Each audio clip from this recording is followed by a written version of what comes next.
So, look, sadly, it's spinal cord injury that's brought us all together today. I don't need to tell anyone here how that can devastate a life so quickly and so thoroughly. And until recently, repairing the damage of a spinal cord injury seemed like an impossible dream, I guess. Today, I guess I'd like to tell you why that's no longer true and why anybody ending up in hospital today, and we're looking at another injury every day in this country, but they should not be told they're not going to walk again. No longer. But I don't need to tell anybody here either that spinal cord injury is a lot more than walking. And it's all those other issues, the stuff on the iceberg, if you like, that's lurking below the water, that's frankly a lot harder to deal with. It's the bladder and bowel control, it's the sexual function, it's autonomic dysreflexia. All these things are way, way worse in a lot of ways than walking. But I'm very pleased to say that the research is getting to the stage of actually making a difference to those. So the frustrating thing is that this cure, this mythical cure, never seems to get any closer. We've been told for decades that a cure is just another 5 to 10 years away. Part of the problem, I think, is overblown media representation of basic research results. They see a rat walking or one person moving a finger or even standing up, and they tell us that a cure is coming next week. But I always think of that cure as a journey. The destination's the ultimate cure that we all hope for, that we can, people can get up and function normally as they did before. But the journey is a series of steps, and every little step along the way can make a profound difference to quality of life. Improving bladder and bowel control, improving touch sensation, reducing autonomic dysreflexia, all these things make a big difference. And those steps are happening today. Experimental treatments that I'll talk about in a minute are beginning to restore muscle control and proper functioning of the autonomic system. We also have things happening today which are preventing a lot of this damage happening in the first place, if you can get to people quickly within that first 24-hour period after their injury. So SpinalCure exists for one purpose, as Kim said, and that's to turn that hope of a cure into a reality. We believe that it's time to shift investment from care-related research to cure-related. For example, why are we plowing money into better ways to treat pressure sores, where with a reasonable investment, we can probably get people standing up so that they don't get pressure sores in the first place? It's similar with urinary tract infections.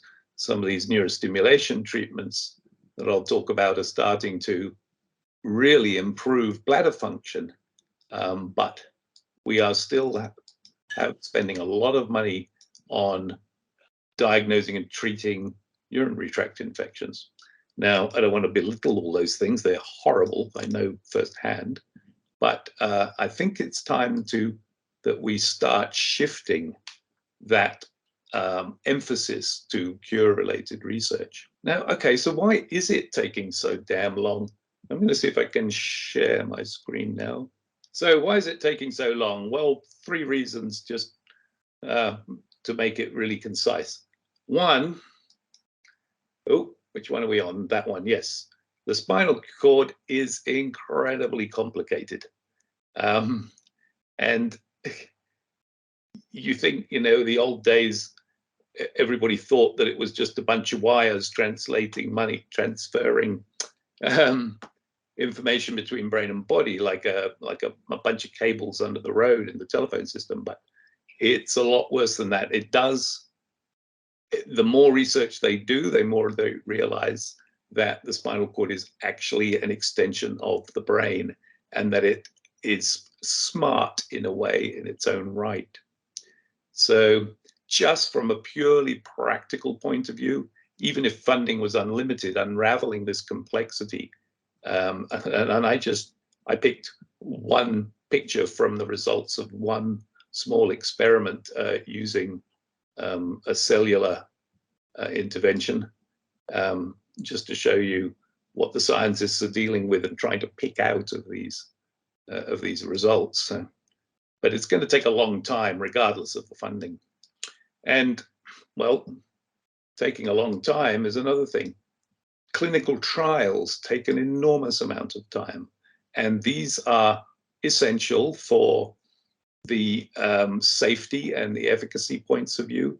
Nobody wants a situation where a treatment or a new drug or whatever is going to suddenly cause birth defects or something else, as we've seen in the past. So the TGA, the Therapeutic Goods Administration, it is very, very strict about proof of evidence and proof of efficacy and proof of safety. So it can take many, many years to get a new drug through this system.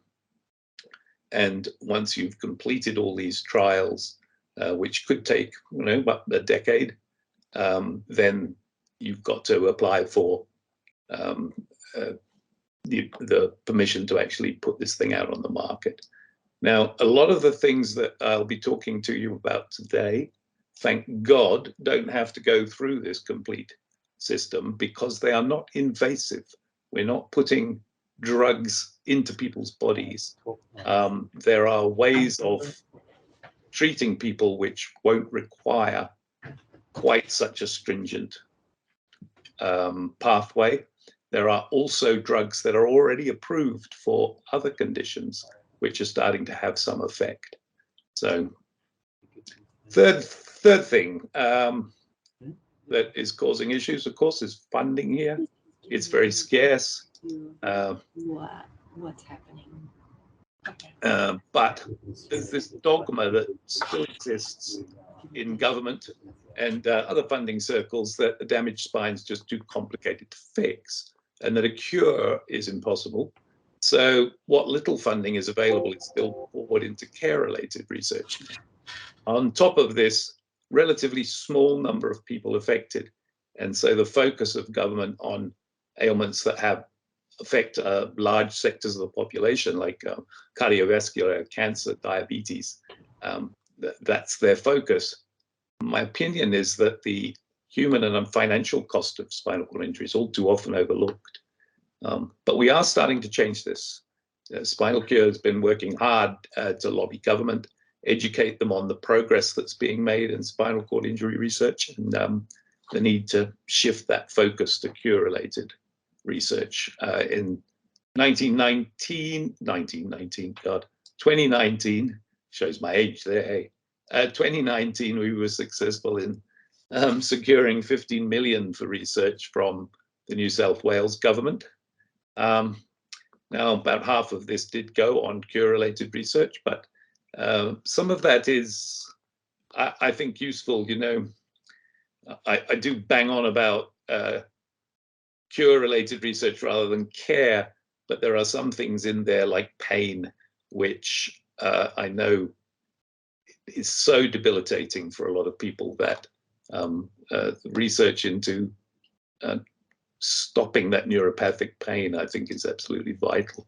So I don't bemoan money going into that. But most of the projects are looking for volunteers now, the ones that were funded. I'll tell you a bit about them in a little while. We made good progress also with federal government, thanks to former Health Minister Greg Hunt and our Chief Advocate in Canberra, the former NDIS Minister and now Senator Linda Reynolds. She's been outstanding in supporting us. But they both understood how close we are to changing lives. And Greg Hunt set in place a $10 million grant round specifically for neurostimulation research. This is the first time ever that an Australian government has established a grant round for cure-related spinal cord injury. So we're pretty chuffed with that one. All right, so what is happening? Well, it's enough of the depressing stuff on why it's taking so long. The good news is we are making progress. And what have we got here? No, that's the one, is it? There we go. What am I on here? Yes. My apologies, I couldn't see the screen I was sharing. The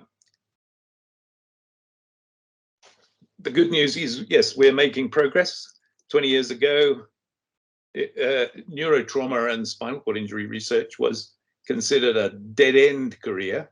Today, I'm happy to say it's where the cool kids go. We're so close to giving people back that life-changing movement. You can almost reach out and grab it, which, funnily enough, is exactly what our new neurostimulation project is aiming to do, give quads back arm and hand function, but I'm digressing. So focusing on research that'll move us further down that road to a cure. We've got 3 options to make a real difference.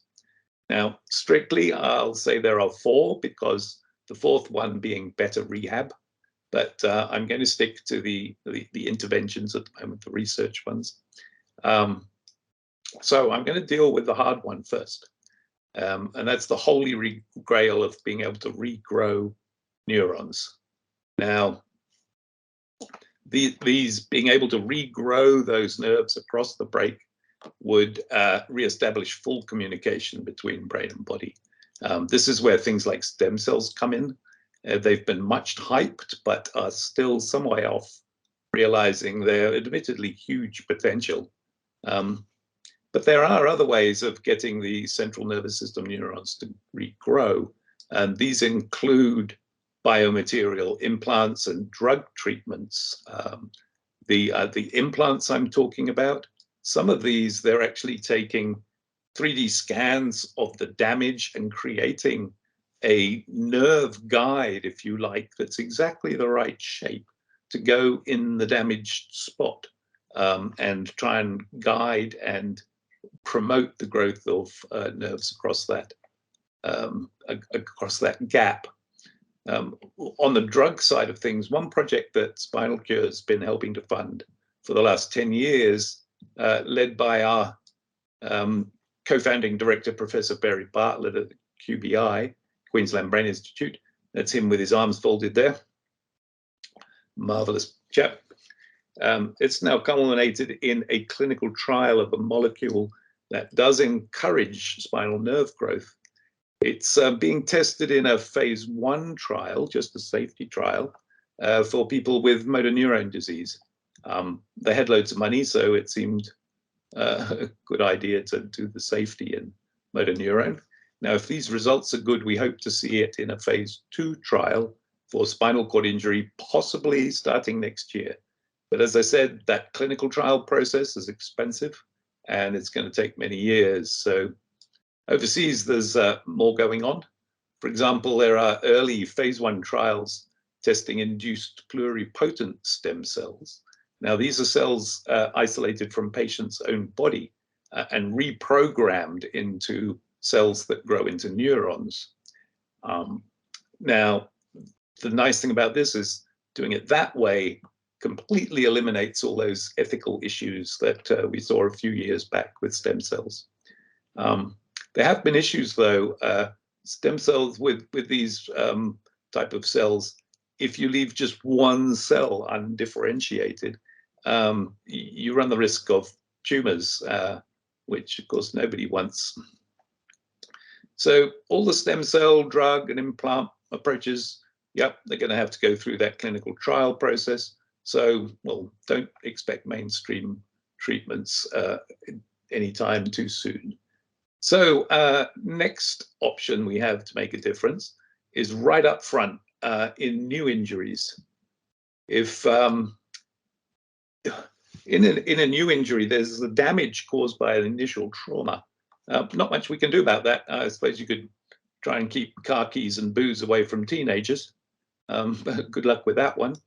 But in that 24 hours after injury, there's an inflammatory response that kicks in and causes a whole lot more damage Now, controlling this should help from much of that permanent damage happening in the first place, and we would like to think allow people to escape hospital, perhaps just limping rather than wheeling.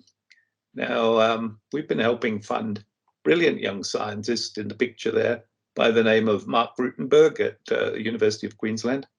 He has recently completed a small clinical trial using a drug called IVIG, intravenous immunoglobulin. With newly injured people, he needs to treat them within the first 12 hours after their injury. The results will be published very soon, and I can tell you that they're pretty exciting. You might remember a few years back, there was a spate of schoolboys injured playing rugby.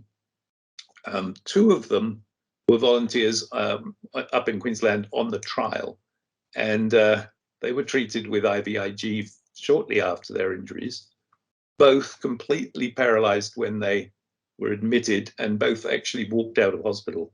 Now, this is far better than a recovery than we would have expected from a neck injury of this sort.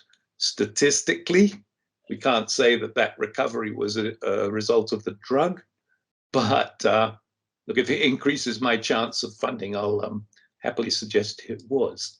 Now, we're hopefully planning on a stage 2-3 trial, looking at 5 to 10 million of fundraising to target for this, but that would allow the drug to go to all the trauma centers around the country and give every new injury the chance to get on this and perhaps reduce the amount of damage.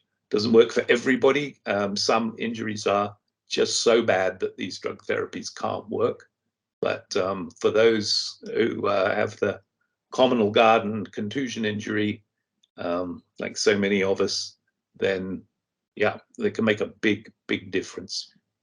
Nice thing about IVIG is that it's already approved for other conditions, things like Kawasaki's disease and various lymphatic lymphoma, so forth. So it should be relatively easy. This is where I'm saying it can skip a lot of the clinical trial process because it's already known to be safe and effective for other diseases.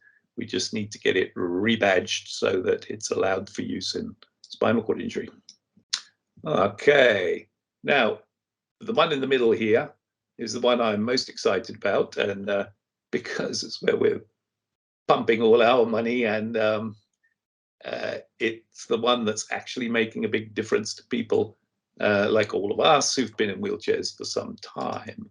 And that is making use of any surviving neurons. So in an injury, as we see most of these contusion injuries, there's been a joint in the spine that's been pushed out of whack and it squashes the cord. But there appears to be some connections in the spinal cord that escape this damage. Unfortunately, they seem to go dormant and stop transferring messages. Using gentle currents of electricity, we can wake up these dormant pathways. And doing this has had pretty extraordinary results. 3 years ago, you probably saw this. Was it 3 years, maybe 4 years now, gosh. But this was the first time. I'll play the video because it's, oh, hang on. Where am I? I've gone back. That's better. Is that working? Oh yeah, here we go. They're the powerful images giving hope. The men and women told they would never walk again, defying the odds. My eyes got teary and I was like, oh my God, that just happened. I just took steps. American Kelly Thomas has become one of the first paraplegics in the world to take those steps on her own. It's thanks to a new device surgically implanted at the base of her spine that sends electrical impulses mimicking signals of the brain to the leg muscles. Together with intense physiotherapy, there are now 3 patients at the University of Louisville and the Mayo Clinic taking these life-changing steps. Now I think our real challenge starts, and that's understanding and how this happened, why it happened, and who the best patients are that we can help going forward. This is the first time we've seen steps taken using neurostimulation technology or any other technology, so very exciting. There's cautious optimism from SpinalCure Australia, with this treatment still in the research phase. But experts say we are likely to see similar works here by early next year. Initially, we're just getting the results out of UCLA from Professor Edgerton's lab. And to see it being replicated at other centers, this is extremely exciting. And this is going to be significantly important as far as spinal cord injury research goes. Funding is vital to ensure the success of these trials in Australia, and not only to help take steps, but so much more. Hand movement, to regain that now would be quite extraordinary, absolutely life-changing. I can't tell you how good that would be. Julie Snook, 9 News. All right. Now, neurostimulation, as it's called, and has given what officially completely paralyzed people back. The chap that was there taking steps, proudly sporting his leg bag, was actually a complete C7 quad before the treatment. They've not only got the ability back to stand and take, however faltering, but steps, but they've been had improvements in all those other things which have made such a big difference to them. Bladder and bowel control, sexual function, and the ability to control body temperature, to name a few. Now, while all these results from overseas are really encouraging, and they certainly get people's attention, they are actually not a much help with our end goal, which is to get neurostimulation treatments made available to all of those who live with a spinal cord injury. You see, all this research, it's involved just a very few people, not nearly enough proof for the authorities to approve neurostimulation for mainstream use. Now, we aim to change that through our Project Spark, which is it's a huge fundraising research campaign that we've formulated with Neura here in Sydney, and we are hoping that by doing the science properly and doing enough different research trials with sufficient numbers of people, that we can get the proof and get this approved by the TGA for everybody to be able to use it.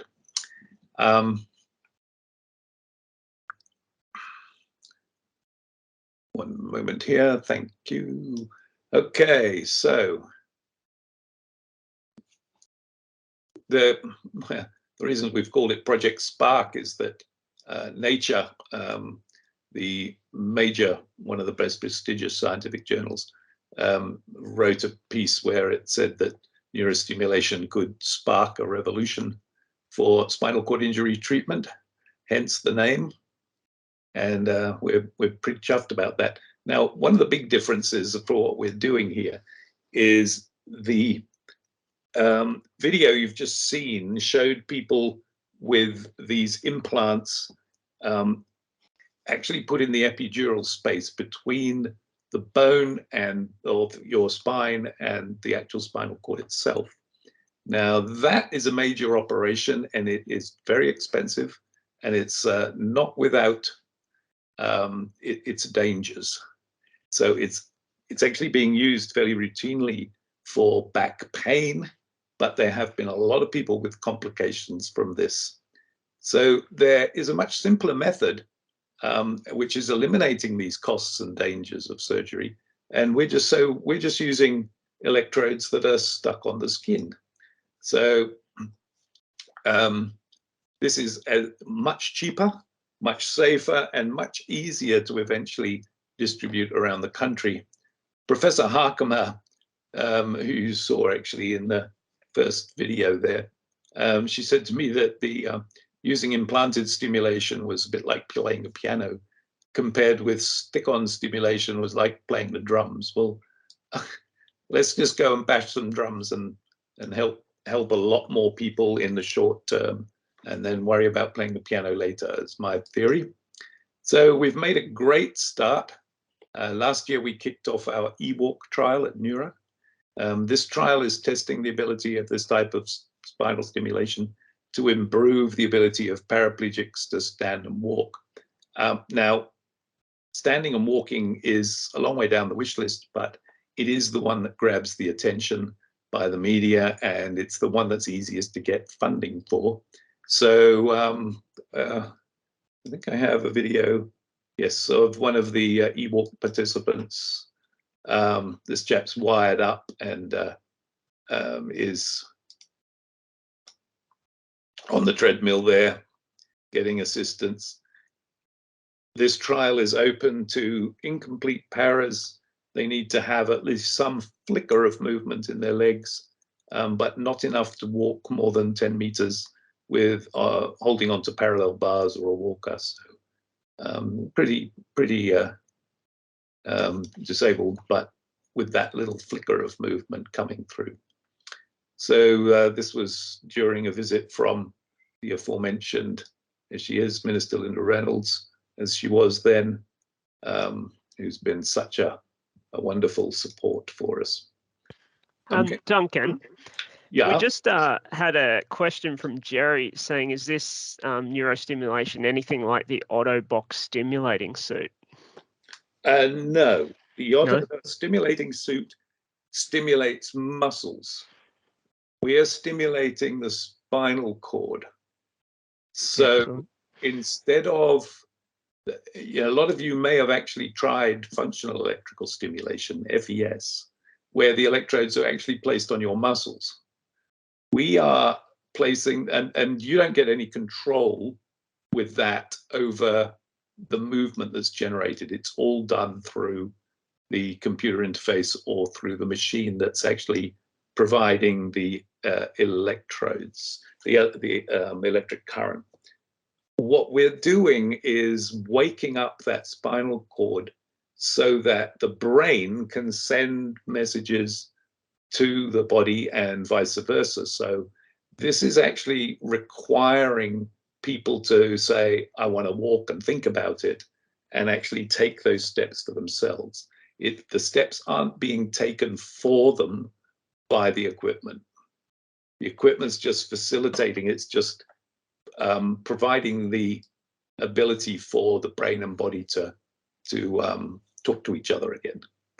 So it's a step up. I mean, the Autobox suit, fabulous rehab tool, and I don't want to belittle it, but this is, if we can get this working, you won't need it. Excellent. I think we may have some more questions in the chat, but I think we might wait to the end and then we'll just throw them at you. How's that sound? All righty. Sounds Sure. intimidating, but we'll do it friendly. We'll be friendly. Okay. No. This is great. Thanks, Duncan. All righty. Look, this is it's the world's first of the gold standard clinical trial of neurostimulation. Volunteers are being recruited in Sydney and Melbourne as we speak, and overseas we've got 3 centres overseas: Glasgow, Spain, and Chicago, because we need to bring the numbers up to 50 participants. And that's the magic number we need for that all-important statistical relevance. Now, Project Spark's going to include a few more of these top-notch clinical trials, but also a look at different functional returns through a series of what we're calling community studies. Now, these studies are they're clinical trials in their own right, but they follow what's called a Bayesian model, which I personally much prefer because it doesn't involve giving half the volunteers a sham treatment, which is what happens with this eWalk trial. Half the people are getting pretend stimulation. Even the scientists initially don't know which ones are getting which, and they won't until they crunch the numbers at the end. So But with the Bayesian models, it works a little differently. So they don't need it. Now, I'm going to jump in here. I mentioned that I managed to download some results from a clinical trial, or a small trial from Chet Moritz over in Canada, who's using the non-invasive stimulation, the stick-on ones, to return movement to people with quadriplegia.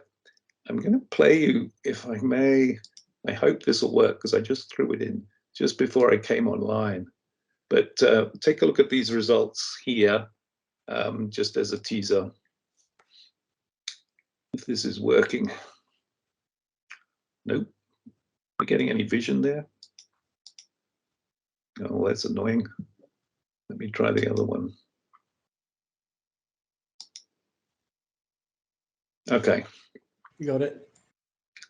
Okay.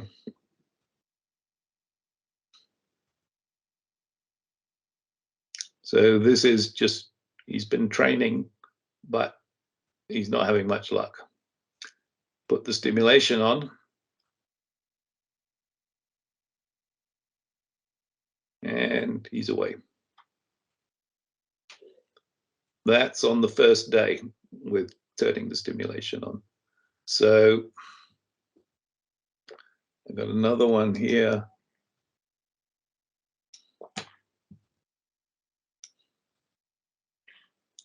This lady was getting a lot of spasm, I think, with, hands curled up. Come on, is it going to come on?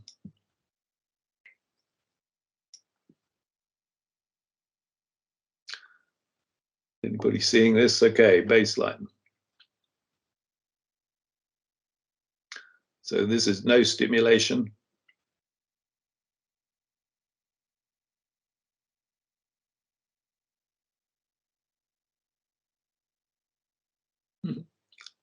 Yeah, that's cheating. Okay. Training again. Same deal. That's 12 days of just exercise and practice. Turn the stimulation on. And we're away.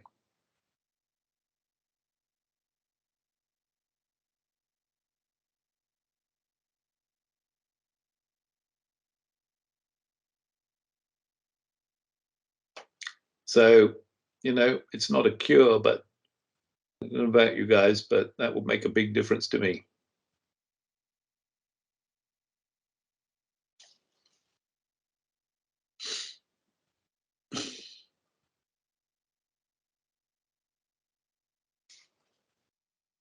That reduction in spasticity in the hand going to be a great advantage for anybody whose fingers are curling up. One last one, just because it's fun.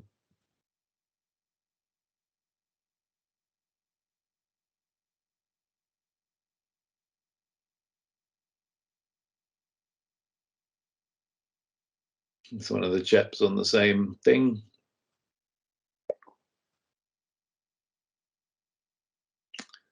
Sorry, I said Canada. He's, of course, at Washington now. Come on, we're going to get this. Here we go. So 17th day. Yeah. So you start like pull which you can use into it. What I don't know is how much movement this chap had before. It just got in the way. In that right hand, but like, if I focus and work at it for an hour, it's like we can struggle. Right. And we can get that movement going. It's like we can't do it right now. So I'll just sit there for like a half hour and just like holding it down. That's why that particular movement that. Just do it over and over and over until it starts to get a little better. Yeah, that's good. And that's how we even got here at all. It's like we do this like just over and over until I could get it. it started like I couldn't even make the sound. I couldn't push it out hard enough. You start to get it, you start to do other ones, the person chords start to come together. And I started to be able to play them on the neck. Which sounds like all those fingers like working together. Yeah.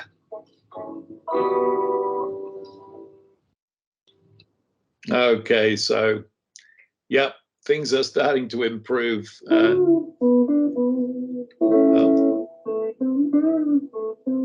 that'll do. I don't know if that's the same guy. 6 months.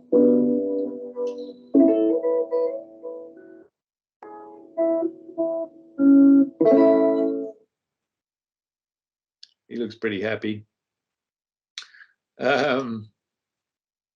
Okay, Project Spark.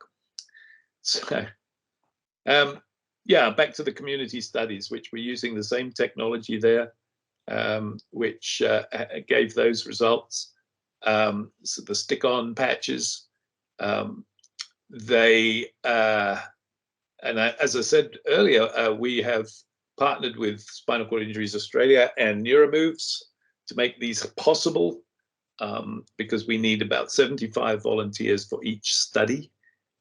There are 11 Neuromoves clinics now across the country, and they've got the physiotherapists and exercise physiologists that are so perfectly placed to apply these treatments to what will eventually be 200 to 300 people.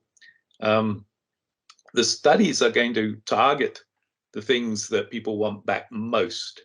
Now, that's bladder bowel control and sexual function for most of us. And most importantly, that number one on the wish list for anybody like me, and that's hand control. We have one more in there, which is respiratory function.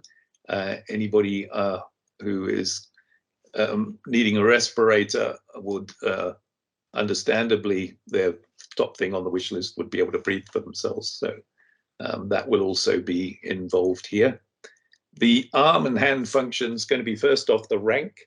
We're kicking off in Sydney this year, and then it's being rolled out into Perth and a third centre, maybe Adelaide, Brisbane next year. We haven't quite decided on that third one yet. It's going to depend on where we can get the funding from. I'm definitely putting my hand up for this one. Well, you know, I would if I could, but I probably could with this neurostimulation, but it's kind of a bit late by then. Anyway, I had the honor and great pleasure of signing the agreement to get this trial going in June. The Neuro team have started the preliminary work, which is involves the red tape of ethics approval and a series of one-day experiments where volunteers are helping to determine exactly the best spot to stick the electrodes and exactly the type and strength of stimulation to use. The cost of all this is scary. The EWalk trial and the hand trial alone are costing about $5.5 million. To fund these, we partnered with our friends across the Dutch in the New Zealand's Catwalk Spinal Research Trust.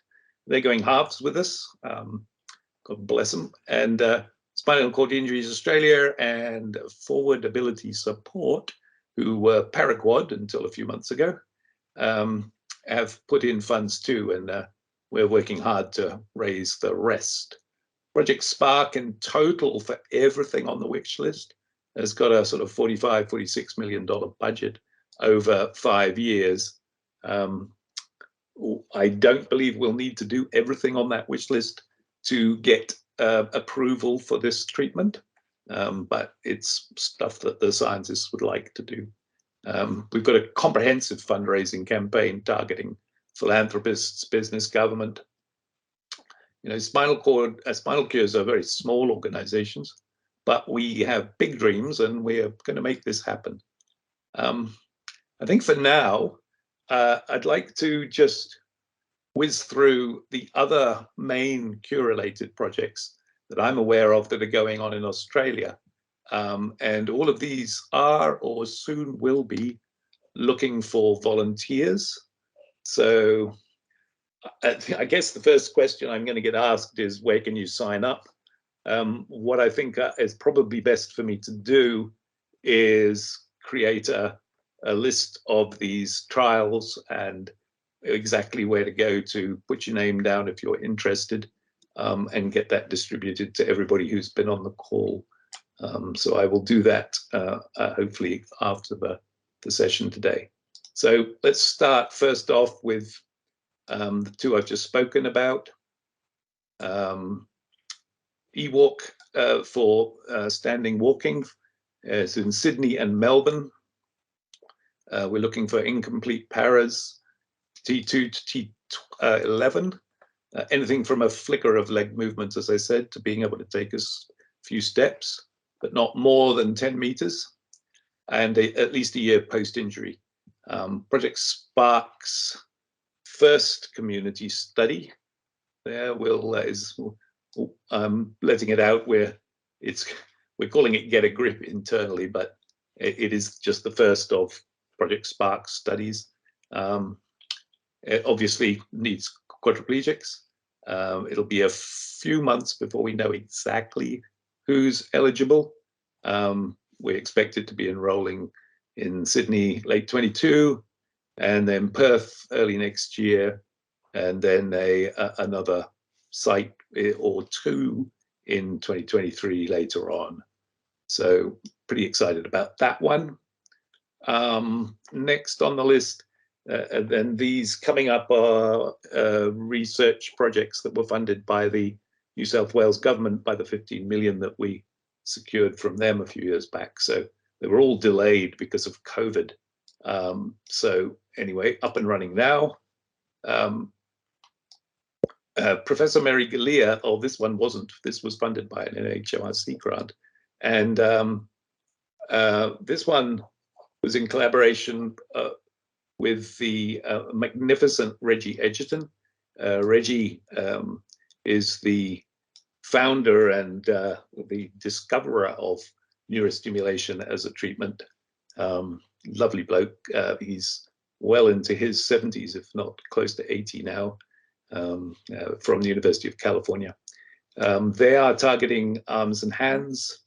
They're looking for quads, C4, traumatic spinal cord injury. I'm afraid I haven't got good information on which of these trials will take people with non-traumatic injury, who often get a bum deal in a lot of the research work, but I'll try and find that out. So yeah, 18 to 60, and they would need to be available for 5 days a week for 4 weeks for a session. That's enrolling now in Melbourne at Royal Talbot Rehab. Next, and this one was funded by that New South Wales grant. We're looking at Sylvia Gustins. Sylvia is with Neura and the University of New South Wales, is doing wonderful work. She's using this immersive virtual reality in the hope of restoring touch sensation to what she terms discomplete spinal cord injury.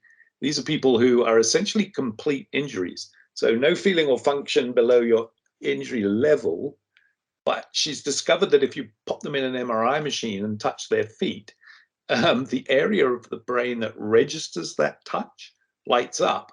So there is some connection between the brain and the body, even though the person's not aware of it.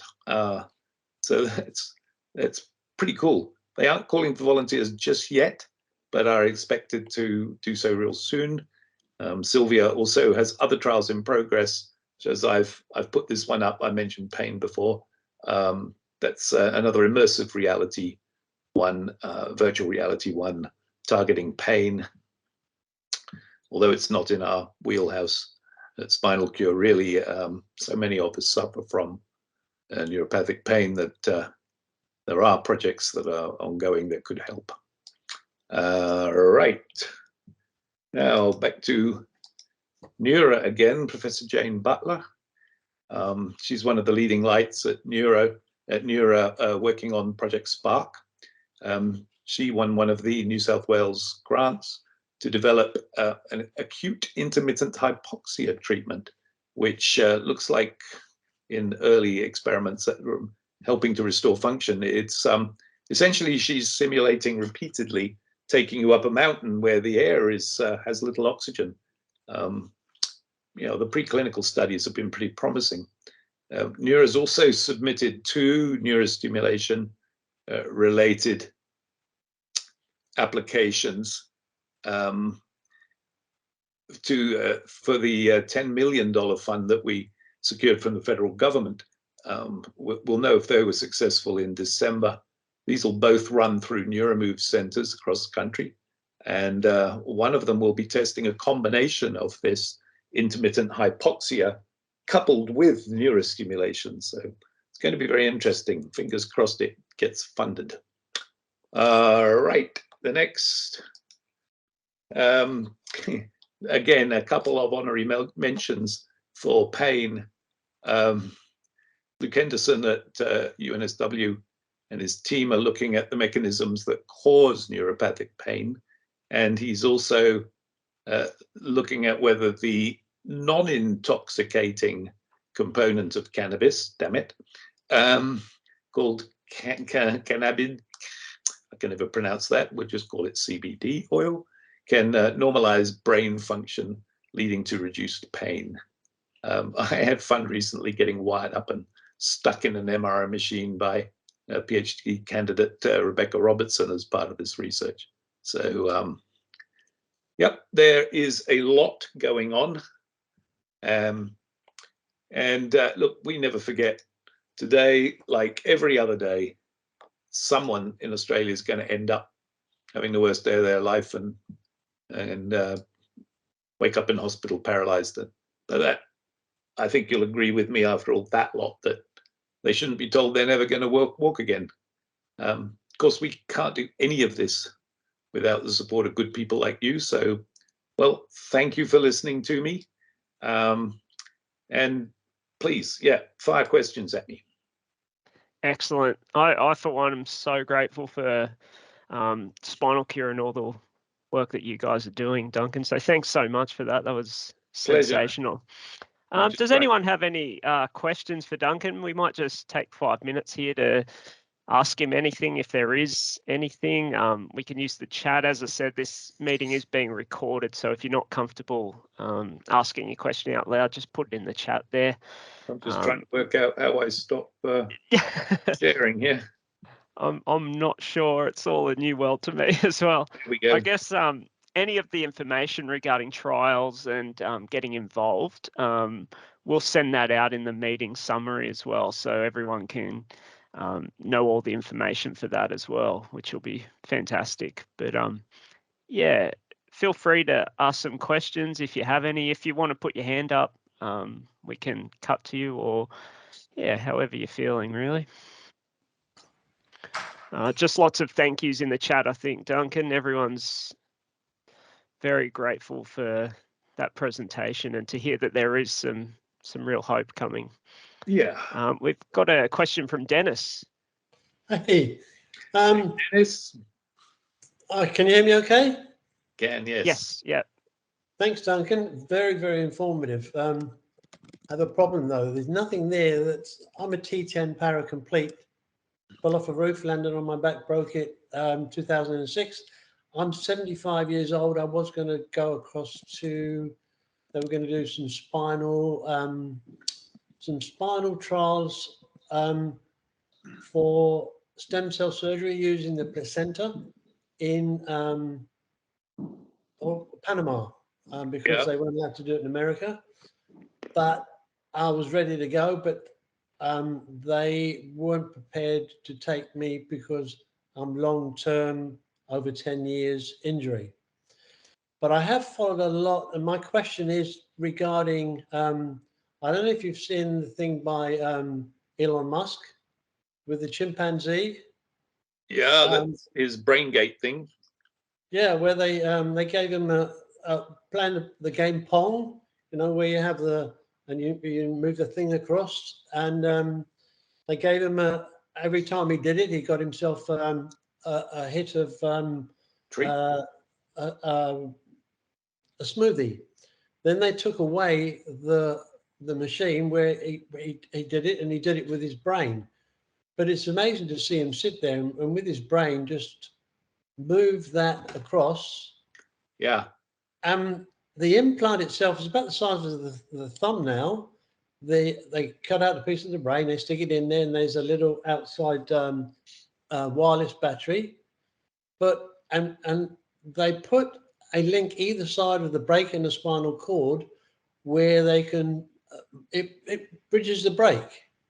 Right. But apparently I saw it on the news. They have 4 people in Melbourne where they're doing the trial, and I'm quite happy for someone to cut a hole in my head and stick me in an implant. Then I can wireless this. I don't have to worry about pressing a mouse. So have you heard about that? I've certainly heard about it. I don't have a great deal of information on it.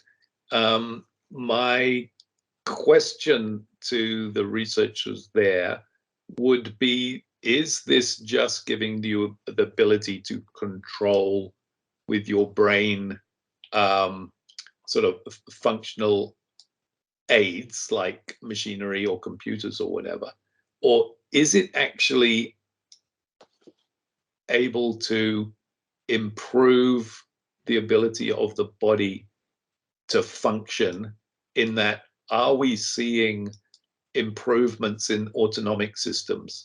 Because without those improvements in autonomic, for bladder and bowel control, for digestive quality, for sleep, for autonomic dysreflexia, for all these other things that are so difficult to deal with, they're only going to come back if you actually reknit the spinal cord or enable communication between the spine and brain. So I would like to find out that whether it is more of a sort of tool to give you extra physical function, or whether it's actually improving the ability of your body to function. Well, the eventual aim is to get people walking, paraplegics, to be able to make, I don't know what it is. I look at my feet sometimes and I have a spasm, and I'm watching them. Then no matter how much I want to talk to them, I can't. Yeah. And you look at it and you think, and you're watching them, and how is it happening that you can't speak to them? Yeah. That spasm. You know, you said that there was nothing there for you, but the trials that we have, which, although the primary target will be bladder, bowel, sexual function, the people who are having these treatments overseas, the results aren't limited to that one function that you're measuring. They're getting improvements across the board. So I don't see that there would be any real disadvantage from your current condition, anything that would eliminate you being on those trials. So yeah, keep your eyes open.